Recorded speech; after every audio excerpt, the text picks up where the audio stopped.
मी तर आव्हान स्वीकारणं हे माझ्या स्वभावाचं आहे. तेव्हा अजितदादा खंबीरपणे माझे पाठीशी उभे राहिलेले. कटोकट निवडणुका चाललेली आहे. म्हणजे कुठलाचीही गाठ आता दिसत नाही.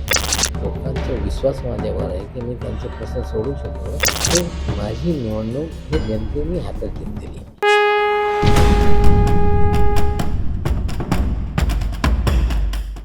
नमस्कार. नवराष्ट्र महाराष्ट्राचा महासंग्राम ह्या विशेष कार्यक्रमात मी माधवी वाडकर तुम्हा सगळ्यांचं स्वागत करते. विधानसभेला अवघे काही दिवस राहिलेत. फारच जवळ विधानसभाची निवडणूक आलेली आहे आणि महाराष्ट्राचा महासंग्राम ह्या विशेष कार्यक्रमात आपण विविध मतदारसंघांचा आढावा घेत आहोत. आणि आज मी आली आहे मानखुर्द शिवाजीनगर येथे आणि माझ्यासोबत आहे मानखुर्द शिवाजीनगरचे एनसीपी म्हणजेच अजित पवार गटाचे उमेदवार नवाब मलिकजी. चला थेट त्यांच्याशी संवाद साधूया. नमस्कार सर, कसे आहात? मी छान. आपण सांगा, आपण कसे आहात? छान सर. काय सांगाल, कसं चालू आहे? म्हणजे अवघे फार कमी दिवस राहिलेत आता निवडणुकीसाठी. कसा प्रचार चालू आहे आणि स्थानिक लोकांचे प्रश्न काय आहेत, काय समस्या आहेत? हे बघा, हे जे मतदारसंघ आहे शिवाजीनगर मालखोड, इथे गेली 15 वर्ष जे आमदार आहे त्यांच्या ज्या कारकिर्दी ज्यांनी जे 5 वर्षात जे काही केलेलं आहे त्याच्या बाबतीत भयंकर मध्ये नाराजीचे सूर आहे. आणि सर्वात मोठी समस्या तिथे ड्रग्सची आहे. म्हणजे तरुण पिढी कुठेतरी ड्रग्सच्या नाती लागलेलं आहे, ॲडिक्ट झालेलं आहे. त्यामुळे प्रत्येक कुटुंबामध्ये कुठेतरी ही अडचणी निर्माण झालेली आहे. दुसरं गुंडगिरीचा मोठा विषय आहे. म्हणजे लॉ अँड ऑर्डर, गुंडगिरी, ड्रग यामुळे लोक त्रस्त आहे. आणि मी इथे निवडणूक स्वतः निर्णय घेऊन लढत नाही. लोकांना मला आग्रह केला, निमंत्रित केला की साहेब तुम्ही लढा. इथे दुसरं कोणी उमेदवार आला तर त्याच्यावर दबाव निर्माण करण्यात येत आहे किंवा धमक्या येत आहे, तो माघार होऊ जात आहे आणि आपण लढा असा आग्रह करून लोकांनी मला इथे निवडणूकच्या रिंगणात उतरवलेलं आहे. दादांनी उमेदवारी दिली, काल दादा पण येऊन गेले. इथे माझी निवडणूक हे जनतेने हातात घेतलेली आहे. आणि जेव्हा एखादी निवडणूक जनता हातात घेत आहे तेव्हा वेगळ्या प्रकारचा निकाल येत आहे. निश्चित रूपाने लोकांनी माझ्यावर विश्वास दर्शवलेला आहे. त्यांना वाटते की त्यांचे जे प्रश्न आहेत ते मी सोडवू शकतो आहे. निश्चित रूपाने त्याच्यासाठी आम्ही प्रयत्न करू. पण मतदारसंघामध्ये हे 2-3 विषय सोडून पण बरेचसे काही विषय आहेत. कुपोषण, मुंबईसारख्या ठिकाणी कुपोषित मुलं आहे, TBचे रुग्ण आहे, कॅन्सर, म्हणजे पर्यावरणचा एक मोठा पोल्युशनचा एक मोठा विषय तिथे आहे. डम्पिंग ग्राउंड असताना जे कचऱ्याच्या विल्हेवाट ते सायंटिफिक तऱ्हेने होत नाही. आणि एक SMS नावाची कंपनी आहे जे मेडिकल वेस्ट जे आहे त्याच्या विल्हेवाट तिथे लावतात. त्यामुळे प्रदूषण होत आहे. हायकोर्टाने सांगितलं की बंद करा, इथून हटवलं पाहिजे, तरी त्याच्यावर काही कारवाई झालेली नाही. शिक्षणाच्या ज्या पद्धतीने इन्फ्रास्ट्रक्चर राहिले पाहिजे त्या प्रकारच्या इन्फ्रास्ट्रक्चर निर्माण झालेलं नाही आहे. महानगरपालिकेची शाळा आहे ते 7वीपर्यंत आहे, 10वीपर्यंत होत नाही. CBSEच्या शाळा नवीन ज्या महानगरपालिकेची धोरणं आहेत त्या नवीन काही झाली नाही. काही इमारत 15-15 वर्ष बांधकाम सुरू आहे, संपत नाही. मॅटर्निटी होम, माझी बहीण हे हेल्थ कमिटीमध्ये असताना त्या मंजुरी घेतल्या, इमारत झाली पण डॉक्टर नाही, नीट चालत नाही. म्हणजे आपल्या दवाखान्यासारखी जी योजना आहे त्याची अंमलबजावणी तिकडे होत नाही. एखाद्या ठिकाणी झालेली, पण सर्वात जास्त गरजेचं तिथे आहे लोकांना. चांगले हॉस्पिटल नाही आहे. आता आम्ही जे काही स्टँडिंग कमिटीमध्ये, हेल्थ कमिटीमध्ये माझी बहीण असताना जे काही प्रस्ताव दिले होते ते पण धीमे गतीने सुरू आहे. निश्चित रूपाने एज्युकेशन असेल, हेल्थ असेल, त्याच्यावर कामं करणं गरजेचं आहे. बांधकाम मजूर मोठ्या संख्येने तिकडे आहे. बांधकाम मजुरांच्या जे बोर्ड आहे त्याच्या माध्यमातून त्यांना फायदा मिळू शकते. कोणी त्याची माहिती पण लोकांना दिली नाही. म्हणजे शासकीय योजनेची अंमलबजावणी केली तर लोकांचे बरेचसे काही प्रश्न सुटू शकत आहे. पण त्याच्याकडे लक्षच नाही. नुसता गुंडांच्या माध्यमातून राजकारण करायचं. कोणी विरोधात उभा राहिला तर त्याच्या विरोधात 40 केसेस करून घ्यायचे किंवा एखाद्या NGOची लोकं काही विरोधात उभी राहिली तर महिलांचे कपडे फाडण्याचे पण व्हिडिओ आम्ही बघतो आहे. म्हणजे लहान लहान पोरा 15-17 वर्षाची तलवारी घेऊन लोकांची हत्या करत आहे. तर एकदम वाईट परिस्थिती आहे. आणि हे जे अल्पसंख्याक समाजातली लोक आहे तो वेगळ्या पद्धतीने विचार करतो, इतर समाजातली लोकांचे विचार वेगळे आहे. म्हणजे एकोपासारखं परिस्थिती नाही. मला वाटतं बऱ्याचशा काही करण्यासारखं आहे. मुंबईतले सर्व घाणेरडा, अत्यंत गरिबीच्या परिस्थितीमध्ये जगणारे लोकांचा हा मतदारसंघ आहे. 95% स्लम आहे. 5% इमारती आहेत 2-4 ठिकाणी. म्हणजे तिथे लोखंडे मार्गाला काही इमारती आहे, काही हायवेला लागून काही इमारती आहे. उरलेला सगळा भाग हा झोपडपट्टीने व्यापलेला भाग आहे आणि तिथे पण इन्फ्रास्ट्रक्चरची कमतरता आहे. काही रस्ते मिसिंग लिंक आहे. त्याला आपण रस्ते निर्माण केले पाहिजे. या जे लोकांना विस्थापित करायचे आहे त्यांचं योग्य पुनर्वसन झालं पाहिजे. पुनर्वसन केलेले इमारती इथे आहेत, त्यांचे काही प्रश्न आहे. तर बरेचसे काही प्रश्न आहे. निश्चित रूपाने लोकांचा विश्वास माझ्यावर आहे की मी त्यांचे प्रश्न सोडवू शकलो. तर निश्चित रूपाने माझा अनुभव 5दा मी आमदार राहिलो. 6 वेळा मंत्रिपदाची जबाबदारी माझ्याकडे होती, वेगळे वेगळे खात्याची.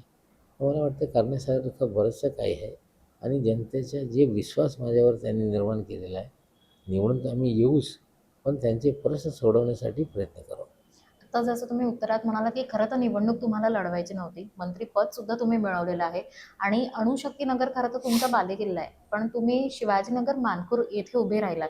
तर हे तुम्हाला असं कुठेतरी आव्हान नाही वाटत का किंवा ते रिस्क नाही आव्हान नाही वाटत बघा. का? नाही, नाही रिस्क राजकारणामध्ये रिस्कसारखं काय नसतो. आपण एखादं आव्हान स्वीकारणं हे मोठं चॅलेंज मला वाटत नाही. मी तर आव्हान स्वीकारणं हे माझ्या स्वभावात आहे. मी निवडणूक लढायचा नाही अशी माझी भूमिका होती. कारण मला जेव्हा अटक झाली, हं. मनी लॉन्ड्रिंगचे जे केस आहे त्याचा निकाल जेव्हा येईल ते येईल. मी निर्दोष आहे हे मला संपूर्णपणे खात्री आहे. राजकीय याच्यातून तो काहीतरी घडवला आहे लोकांनी. त्या खटल्याबाबत मला बोलण्यासाठी मनाई आहे. त्यासाठी मी जास्त बोलू शकत नाही. मी माझ्या गैरहजेरीमध्ये माझी मुलगी सना ती सगळं कामकाज बघत होती. मी जेव्हा ऑफिसमध्ये 2 वर्षाची गॅपनंतर बसायला सुरुवात केलं, तो गर्दी जी येत होती बाहेर दारात बसलेली, मी त्यांना सांगत होतो आतमध्ये पाठवा. ते सांगत होते नाही सना मॅडम येतील तर त्यांना भेटण्यासाठी ही गर्दी. तेव्हा मी निर्णय घेतला होता मी निवडणूक आता विधानसभेची लढणार नाही. मग इथे लोकांनी जेव्हा आग्रह धरला, इकडचे प्रश्न पाहिले, तर मला वाटतं कुठेतरी या लोकांच्या खरं जे काही प्रश्न सोडवायचे असतील, काही सेवाभाव भावनेतील राजकारण करायचे असतील, तर यापेक्षा दुसरा कुठला मतदारसंघ होऊ शकत नाही आणि लोकांनी जे विश्वास दर्शवलेला आहे, त्याला तडा जाऊ देणार नाही आणि लोकांचे प्रश्न सोडवण्यासाठी आम्ही प्रयत्न करू. खरं तर विरोधी पक्ष भरपूर आरोप करतायत, त्याच्यात ट्रोलिंग होत आहे किंवा नेरेटिव्ह केली जात आहेत. काय वाटतं ह्याचा किती प्रभाव पडेल तुमच्या ह्या निवडणुकीसाठी? ट्रोलिंग, आरोप, प्रत्यारोप याच्यासाठी करताय की नवाब मलिक हे भाजपला, शिवसेनेला पण नकोच आहे आणि नवाब मलिक इथे लढत असताना MBAचा उमेदवार, महायुतीचा उमेदवार दोन्ही बाजूचे लोक माझ्या विरोधात लढत आहे. तरी जनता दोघांना स्वीकृती देत नाही. जनता यांना पण पसंती देत नाही, त्यांना पण पसंती देत नाही. जनता कुठेतरी वेगळ्या दृष्टिकोन ठेवून माझ्याकडे बघत आहे. त्यामुळे त्यांना वाटते काही लोकांना आपण त्यांच्याकडून दूर करू शकतो काय.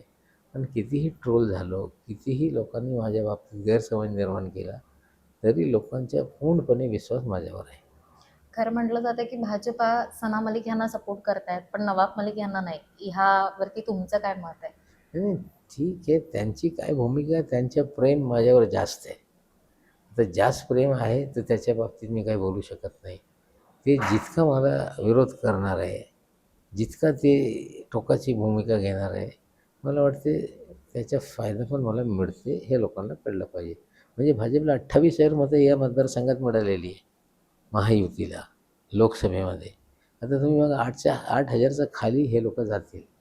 मला वाटते की जे कोणी जनता आहे त्यांचे जे प्रश्न आहेत ते कोण सोडवू शकतं आहे त्याच्याकडे ते बघत आहे. आणि मी वारंवार सांगत राहिलो आहे की मी स्वतः निवडणूक लढण्याचा निर्णय घेतलेला नाही. लोकांनी मला उभा केलेला आहे आणि लोक माझ्यासोबत राहतील. अजित पवार दादा कालच तुमच्या प्रचाराला आले होते, तर त्यांचा पाठिंबा कसा आहे, कसा विश्वास आहे, काय सांगाल मला त्याबद्दल? इतका विरोध असताना त्यांनी मला उमेदवारी दिली. इतका त्यांचा उमेदवार असताना तरी ते माझ्या आणि सणाच्या प्रचाराला आले. याचा अर्थच आहे ते माझ्या पाठीशी खंबीरपणे उभे आहे. आणि सुरुवातीपासून बोलतो जेव्हा जेव्हा माझ्यावर संकट आले तेव्हा अजितदादा खंबीरपणे माझ्या पाठीशी उभे राहिलेले. आणि आम्ही त्यांच्यासोबत राहणार हा निर्णय योग्य आहे. कारण त्यांचा जो स्वभाव आहे, ज्या प्रकारचे ते राजकारण करत आहे, जो ते शब्द देत आहे ते पाळत आहे. शब्दाला म्हणजे कुठेतरी भान ठेवणारा हा व्यक्तिमत्व आहे आणि मर्द माणूस आहे. एखादा निर्णय घेतला तर ठामपणे त्या निर्णयाच्या बाजूने उभा राहतो. कितीही लोकांनी त्याचा विरोध केला तर निर्णय बदलत नाही.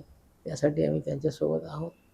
अबू, आज मी तुमच्या विरोधात उभे आहे, तर तुम्हाला कसं वाटतं? काही स्ट्रॅटेजी केली आहे किंवा काही तयारी तुम्ही त्याच्यासाठी वेगळी केली आहे, किंवा तुम्हाला हे आव्हान वाटतंय की नाही वाटत? बघा, जनता जेव्हा निवडणुकीसाठी तुम्हाला निमंत्रित करताय, आग्रह करताय, त्यांच्या आग्रहाला तुम्ही स्वीकारून त्यांच्यासोबत उभा राहताय, तेव्हा जनता तुमच्यासाठी निवडणूक लढताय.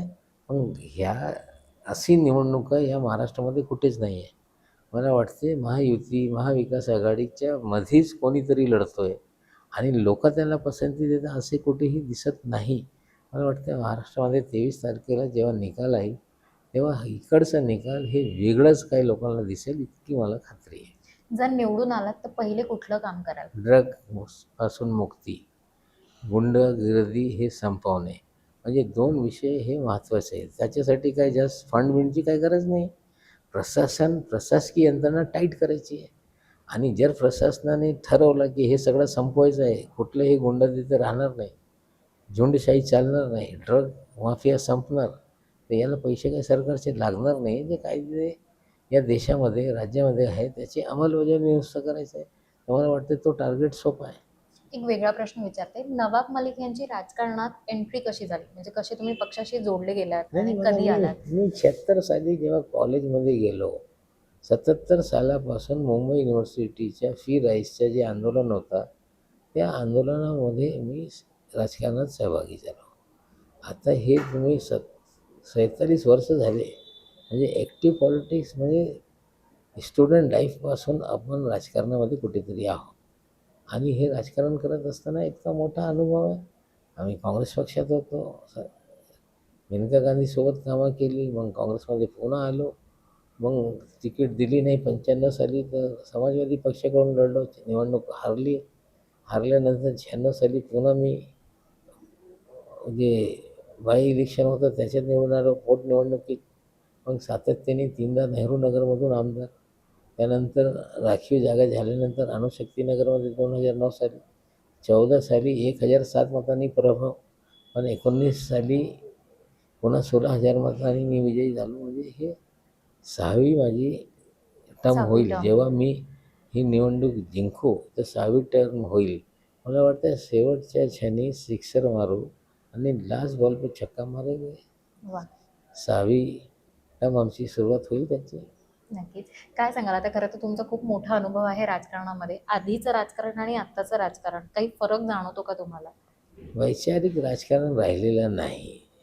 कोण नेता भाजपमधला काँग्रेसमध्ये जाईल किंवा राष्ट्रवादीत जाईल किंवा काँग्रेसची माणसं कधी भाजपमध्ये जातील किंवा इतर पक्षाची लोक जातील, कुठला पक्ष कोणासोबत जाईल, हे काही आपल्याला आता सांगता येत नाही. 2019 साली आपण सगळं अनुभवलेलं आहे. या निकालानंतर पण काही वेगळं चित्र पण होऊ शकते असा लोक अंदाज बांधत आहे. पण माझं इतकंच मत आहे की हे कटोकट निवडणुका चाललेली आहे, म्हणजे कुठलाचीही लाट आता दिसत नाही. मतदारसंघ निहाय लोक पसंती दाखवत आहे आणि निकाल आल्यानंतर जी परिस्थिती राहील त्याच्यात अजित पवार हे किंग मेकर राहतील, मला पूर्णपणे खात्री आहे. सर, असा प्रश्न तुमच्या बाबत पण विचारला जातो की तुम्ही निवडणूक ही अजित पवार ह्यांच्याकडूनच तुम्ही का लढवताय, म्हणजे ह्या गटाकडून? ते संकटाच्या काळामध्ये माझ्यासोबत राहिले, माझ्या कुटुंबियांसोबत राहिले. जो आमच्यासाठी आमच्या संकट काळामध्ये सोबत राहतो, आमची जबाबदारी त्याच्या सोबत राहायचा. या म्हणजे निष्ठा एकाकडे नास्ता दुसऱ्याकडे असं आम्ही राजकारण करत नाही. जिथे निष्ठा तिथेच नास्ता आमचा आहे. पण बरेचशा लोकांचे असतो इथे निष्ठा दाखवत आहे, नास्ता त्याच्याकडे करत आहे. हे राजकारण योग्य नाही. ज्याच्या सोबत राहा, हिमतीने ताकदीने राहा. जे काही जनता तुमचे हे सगळे जे काही ज्या प्रकारचे तुम्ही राजकारण करताय, लोक पाहताय. नवाब मलिक हे संघर्षमधूनच निर्माण झालेलं व्यक्तिमत्व आहे आणि संघर्षची भूमिका आमची नेहमीच राहते. जे सत्य असेल त्याच्यासोबत राहू आणि सत्याच्या पासून कधी मी लांब जाणार नाही, मी इतकंच बोलू इच्छितो. खूप छान वाटलं तुमच्याशी बोलून. जाता जाता डिजिटल थ्रू आपल्या नागरिकांना किंवा जनतेला काय एक गोष्ट सांगाल किंवा काय मेसेज द्याल त्यांना? नाही, मतदारसंघाच्या लोकांना मी सांगू इच्छितो की आपण ज्या अपेक्षेने मला इथे उभा केलेला आहे, तुम्ही ताकदीने मतदान करा, आपण निवडून येऊ आणि निवडून आल्यानंतर तुमचे प्रश्न मिटवण्याची कामं करू. आणि महाराष्ट्राच्या जनतेला इतकंच बोलू इच्छितो की तुम्हाला जे तुमच्या अडीअडचणीत येत आहे, तुमच्यासाठी कामं करत आहे, तुम्हासाठी उभं राहत आहे, त्याच्यासोबत तुम्ही उभं राहिले पाहिजे. दादा हे एक असा व्यक्तिमत्व आहे की काम करणारा माणूस आहे, विकास करणारा माणूस आहे. आणि जिथे आमचे लोक उभे आहे, तुम्ही सर्वांनी त्यांना मतदान करून निवडून आणायचं, इतकंच विनंती आपल्या सर्वांना मी करतो. थँक्यू. खूप छान वाटलं तुमच्याशी बोलून आणि नवभारत नवराष्ट्राकडून ऑल द बेस्ट या निवडणुकीसाठी. तर मंडळी, अशाच मुलाखतींसोबत पुन्हा भेटत राहूया. तोपर्यंत नवराष्ट्र मुंबईमधून मी माधवी वाडकर, कॅमेरामॅन संकेत सोबत. धन्यवाद.